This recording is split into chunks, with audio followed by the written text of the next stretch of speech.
चलिए डॉग्स के बारे में पता करते हैं। तो फ्रेंड्स, आज चलिए ऑनीज एक्वा का एक नया वीडियो में, जहां पे आज हम लोग मुलाकात करवाएंगे आपसे मेरे दो गेस्ट, डॉग वर्ल्ड्स के जाने माने दो हस्ती from Jamshedpur.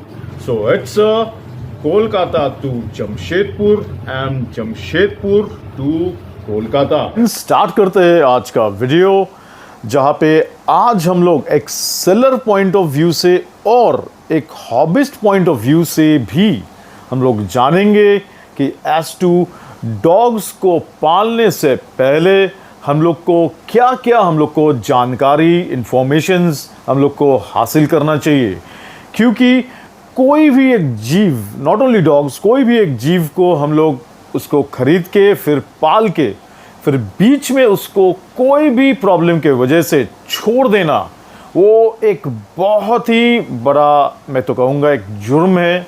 So welcome mister Niladri Bhattacharya, in fact doctor Niladri Bhattacharya, who happens to be not only a serious and ardent dog enthusiast, and he is a dog activist as well in Jamshedpur, and Mr. Rohit Singh, who is the owner of the topmost dogs clinic, that is Vets Care and Cure in entire Jamshedpur. Thank you, Anirbandha. Thank you for giving me such a good opportunity. Thank you, Anirbandha. Thank you for inviting me in your channel. Doctor Niladri and Rohit दा, एक dog के पीछे कोई भी hobbyist का यानी just approx एक मोरलेस कितना, एक मंथली एक्सपेंडिचर उसका पीछे एक मोरलेस कितना हो सकता है, ताकि सबको एक मिनिमम एक अंदाज रहे कि डॉग पालने से पहले कि एज टू उसका मंथली बजट फिर अबाउट डॉग्स वो क्या होने वाला है, ताकि वो बाद में बैक ऑफ ना कर जाए। डॉग कीपिंग के कई सारे वेज हैं। आप उसको कम से कम खर्चे में रख सकते हो। अगर आपके पास अप्रोप्रिएट नॉलेज है तो आप उसको लाइक एक्सपेंसिव चीज़ें दे सकते हो। फर्स्ट कर मैं आपको, जैसे मैं क्या क्या यूज़ करता हूँ, या फिर लाइक मैं, क्योंकि देखिए मैं होम्योपैथी रेंज यूज़ करता हूँ, मैं एलोपैथी रेंज यूज़ करता हूँ, मैं लाइक आयुर्वेदिक रेंज यूज़ करता हूँ, एंड उनके बहुत सारे ग्रूमिंग प्रोडक्ट्स वगैरह हैं। तो देखिए एवरेज अगर एक आपका लाइक मीडियम साइज डॉग है, एंड एवरेज कोई भी नॉर्मल सा ब्रीड है जिसका ज़्यादा हेयर्स वगैरह नहीं है, ठीक है, जिसको ज़्यादा ग्रूम नहीं करना होता, तो उसका मंथली एक्सपेंस थोड़ा कम हो जाता है। एंड मेन जो डिपेंड करता है ना कि आप बेसिकली डॉग फूड पे रख रहे हो या घर के खाने पे रख रहे हो। जैसे मैं घर के खाने पे रखता हूँ तो लाइक मेरा मंथली बजट थोड़ा रिड्यूस जाता है। बट लाइक अगर आप डॉग फूड ही प्रेफर ज़्यादा करते हो, आपके पास समय नहीं है घर का होममेड फूड फ्रेश प्रिपेयर करके उनको देने के लिए, तो आपका बजट थोड़ा भागेगा। एवरेज मंथली बजट तब भी आप लाइक मीडियम साइज डॉग के लिए समवेयर अराउंड 4 से 5 हज़ार रुपया पकड़ सकते हो, सब कुछ लेके, लाइक ग्रूमिंग, बेदिंग, उनका जो वैक्सीन वगैरह का मतलब लाइक डिवॉर्मिंग शेड्यूल, तरह तरह के जो टॉनिक्स वगैरह होते हैं, सब कुछ। अब ये है कि आप अब उसके साथ फिर आप जितना एनहेंस कर सकते हो तो आप पे, बट एक एवरेज आप 4 से 5 हज़ार रुपया तक में हो जाता है। अनिदा, देखिए मंथली बजट पे जहाँ तक है ना, तो स्टार्टिंग में जो 3 मंथ्स है वो बहुत क्रूशियल होता है, क्योंकि उसमें आपको वैक्सीनेशन है, डिवॉर्मिंग है, वैक्सीनेशन है जो सबसे ज़्यादा है, जो इम्पोर्टेंट चीज़ है, और जिसमें सबसे ज़्यादा एक्सपेंस लगता है। और फूड का जहाँ तक बात है, तो फूड में बहुत सारा टाइप का, जैसे प्रीमियम रेंज है, नॉर्मल रेंज है, नॉर्मल से थोड़ा मीडियम रेंज का भी है, तो वो आपका डिपेंड करता है कि आप किस टाइप का फूड खिलाना चाहते हैं। तो स्टार्टिंग का जो 3 मंथ्स है उसमें आपका बजट मान के चलिए मैक्स टू मैक्स 3000 तक आपका बजट होगा। आफ्टर 3 मंथ्स वो डिपेंड करता है कि आप उसको घर के फूड पे रखना चाहते हैं या फिर डॉग फूड पे रखना चाहते हैं, और इस पर भी डिपेंड करता है कि आपका डॉग का साइज़ क्या है। अगर आप टॉय ब्रीड में जाते हैं या हाउंड में जाते हैं, जैसे जर्मन शेफर्ड, लैब्राडोर, ये हाउंड में आ गए, तो इस पर आपका बजट थोड़ा फूड पे वैरी करेगा। अगर आप मीन्स टॉय डॉग लेते हैं, जैसे पमेलियन हो गया, बीगल हो गया, पग हो गया, इस पर आपका फूडिंग का जो कॉस्ट है बिल्कुल लो हो जाएगा। तो मैक्स टू मैक्स मान के चलिए कि अगर ईयरली बजट आप निकालेंगे या फिर स्टार्टिंग का 3 मंथ्स या उसके बाद फिर फूडिंग का बजट अगर निकालते हैं, तो max to max 4 to 5,000 maximum. Doctor Niladri, एक डॉग को, एक कुत्ता को, उनको एक हॉबिस्ट को कितना डेली, एक एवरेज मिनिमम भी कितना से कितना टाइम उनको देना चाहिए?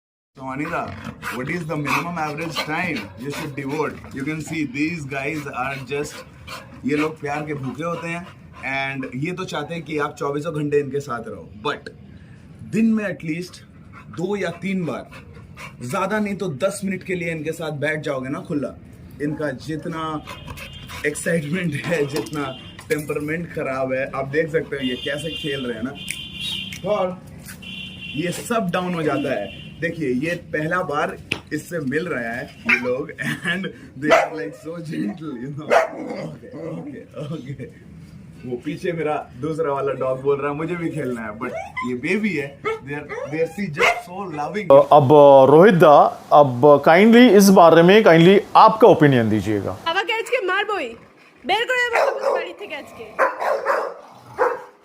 শেষ করে দেবো। सर देखिए, डॉग्स का जो एवरेज टाइम होता है, डॉग्स जो भी है वो मॉर्निंग और इवनिंग में सबसे ज़्यादा एनर्जेटिक रहते हैं। तो उनके लिए मैक्सिमम अगर मॉर्निंग में भी अगर हाफ एन आवर उनको अगर टाइम दे दिया जाए खेलने के लिए, और इवनिंग में हाफ एन आवर बहुत है उनके लिए, क्योंकि मैक्सिमम कोई भी dog half an hour 30 minutes के बाद में ना उनका मीन्स नेचर जो है वो चिड़चिड़ापन हो जाता है। तो 30 मिनट्स अगर सुबह और 30 मिनट्स अगर शाम को आप दे रहे हैं तो आप अपने डॉग को बहुत अच्छा टाइम दे रहे हैं, उसको कंटिन्यू कीजिए।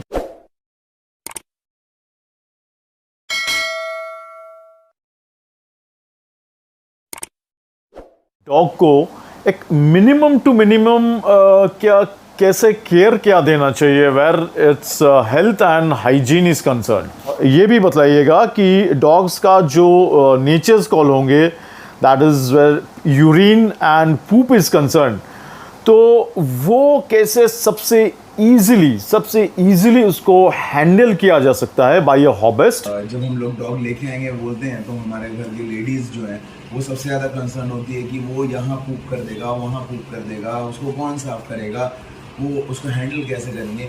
बट हम ये भूल जाते हैं कि like there are literally if there is a problem we have got solutions, आपको बस पता होना चाहिए।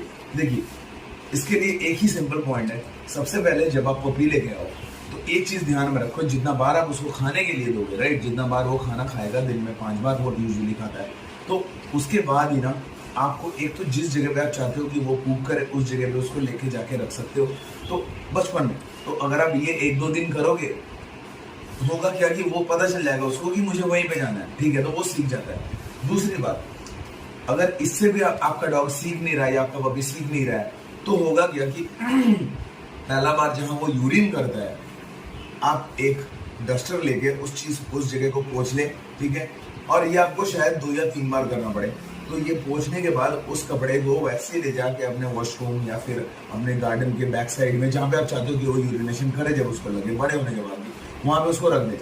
और जिस घर के रूम में जिस जगह पे उसने यूरिनेशन किया है उस जगह को ना फिनाइल से आप धो दे ताकि उसको दूसरा स्मेल ना मिले।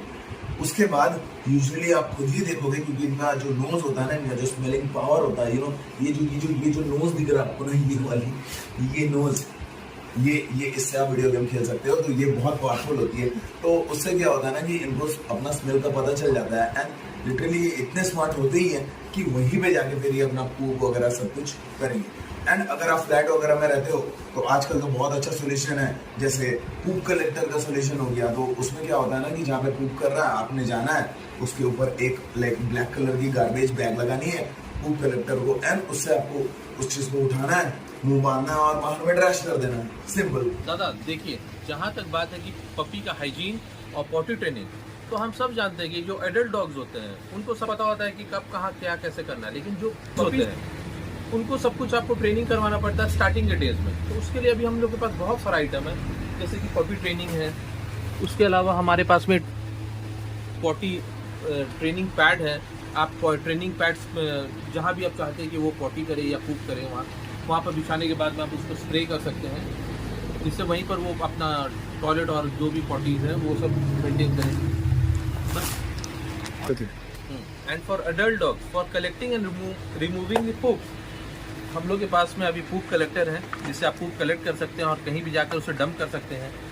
एडल्ट फीमेल डॉग्स जब वो हीट पे आती है तो उनके लिए सैनिटरी पैड्स हैं जिससे आप उसका हाइजीन मेंटेन कर सकते हैं, हेल्थ इश्यूज भी नहीं होगा और आपको देखने में भी घर सही रहेगा।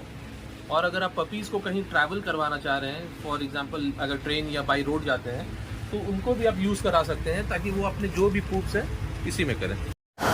Doctor Niladri, kindly tell us कि एज टू एक डॉग का उसका एक मिनिमम टू मिनिमम उसका एक आइडियल जो उसका डाइट है होता है, तो उसका डाइट का भी मोरलेस एक क्या रिक्वायरमेंट्स उसको होता है, एंड ये भी बताइएगा कि एज टू उसका जो प्ले टाइम होता है, उसका खेलने का टाइम समय, और फिर उसका बाथिंग होना चाहिए यानी नहाना, तो उसका भी ओवरऑल रूटीन कैसा होना चाहिए, ये ज़रा बताइएगा। मिस्टर रोहित, आप क्या बोलिएगा इस विषय के बारे में?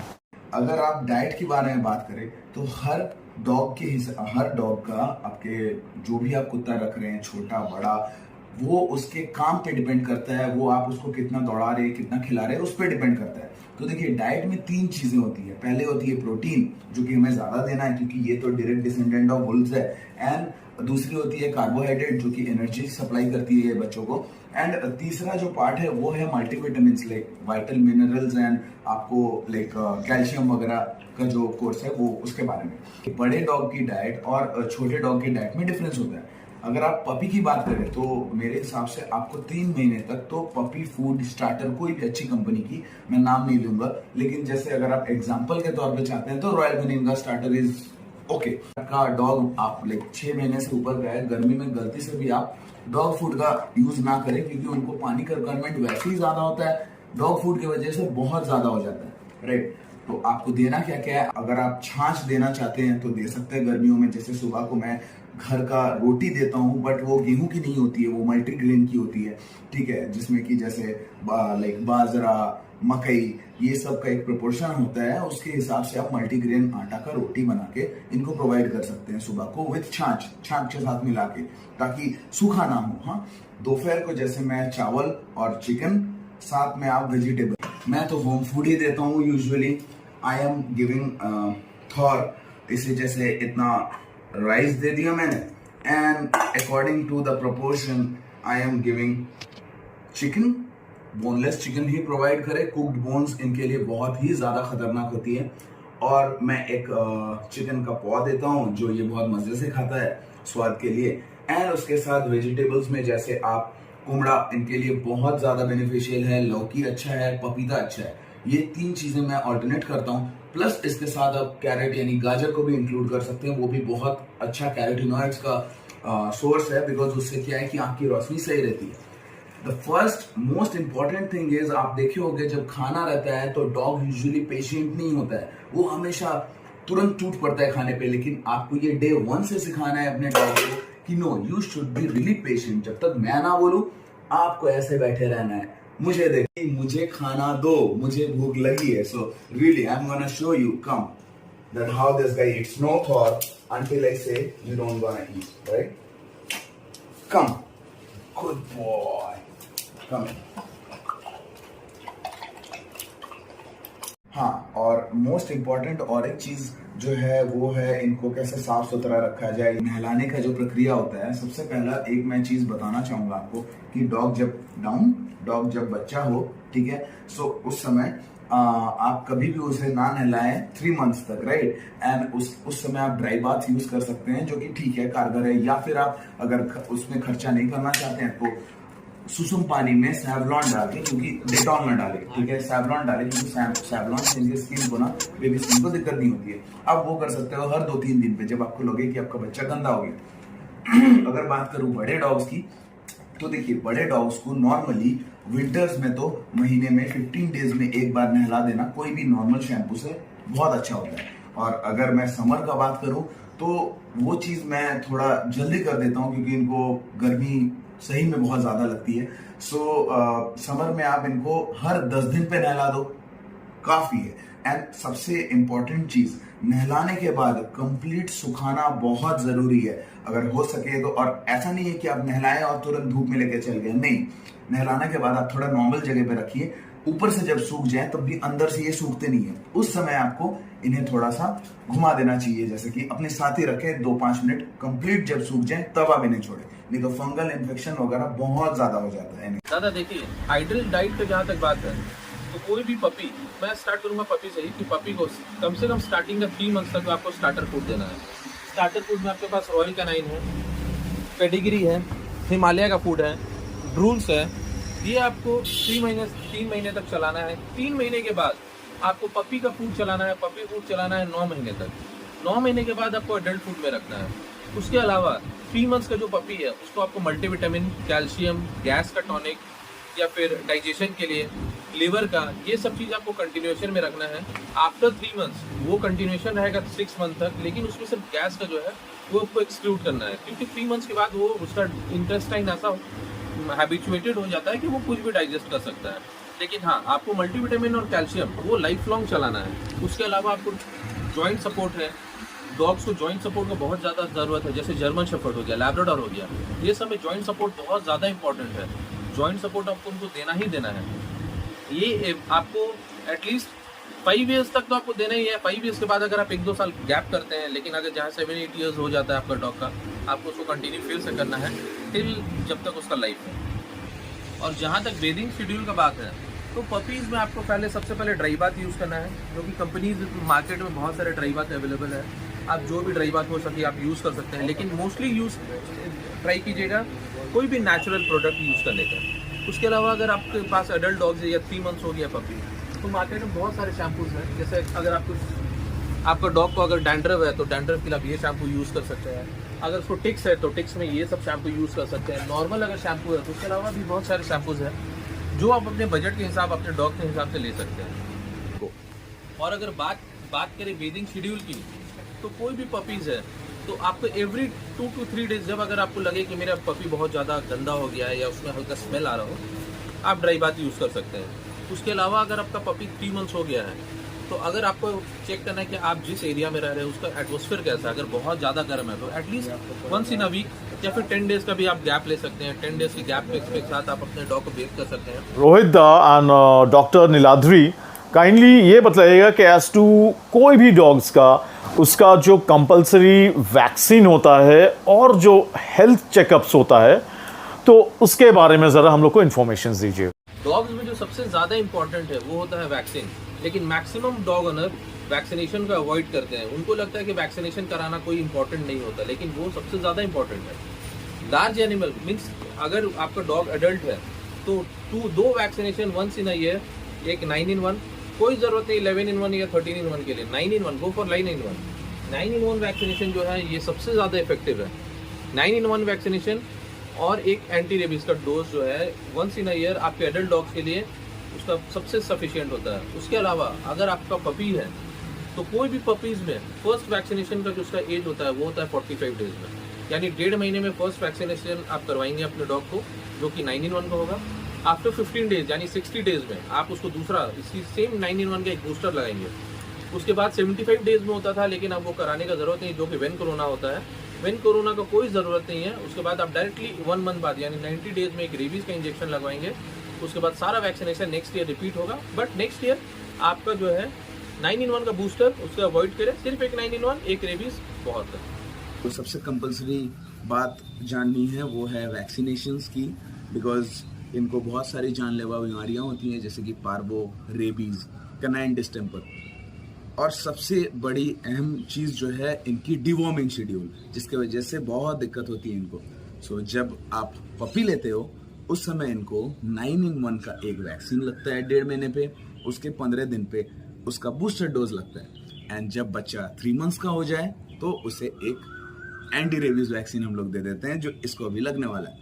एंड अगर बात करें डिवॉर्मिंग की, सो बेसिकली डिवॉर्मिंग शेड्यूल जो रहता है बच्चे का, वो आपका करीब हर 15 दिन पे हमें डिवॉर्म करना चाहिए विथ लिवर टॉनिक सपोर्ट, और बिना लिवर टॉनिक के डिवॉर्मिंग कभी नहीं करनी चाहिए। एंड बच्चा जब 3 मंथ्स हो जाए तो उसको फिर 1 महीने के इंटरवल में हमें डिवॉर्मिंग करनी चाहिए टिल 6 मंथ्स। उसके बाद एडल्ट डॉग की हम वैक्सीन और डिवॉर्मिंग शेड्यूल पे आ जाते हैं, जिसमें हमें हर 3 महीने पे इन्हें डिवॉर्म करना होता है, और हर साल एक 9 in 1 का वैक्सीन प्लस उसके 15 डेज बाद एक एंटी रेबीज का वैक्सीन लगे। बस ये इंश्योर कर लेने से हमें इनकी जो जानलेवा बीमारियां होती हैं, या इनका आप बोल सकते हो 80% इनसे हमको खतरा, या हम एनवायरनमेंट से इनको खतरा, ये टल जाता है। फ्रेंड्स, तो आज के लिए इतना ही। अब हमारे नेक्स्ट एपिसोड इन ऑनीज एक्वा में आपको पता चलेंगे कि एज टू और क्या क्या 6 पॉइंट्स है जो आपको जानकारी लेना चाहिए before keeping and painting a dog. आप लोग डॉग्स रिलेटेड कोई भी प्रॉब्लम समस्या के लिए आप लोग कॉन्टैक्ट कर सकते हो मिस्टर नीलाद्री को एट हिज इंस्टाग्राम अकाउंट, और मिस्टर रोहित को भी आप लोग कॉन्टैक्ट कर सकते हो at the number given below. I'll be back with the part 2 of this particular video within 2 days time in Onis Aqua. So till then, a very goodbye to you all and take care.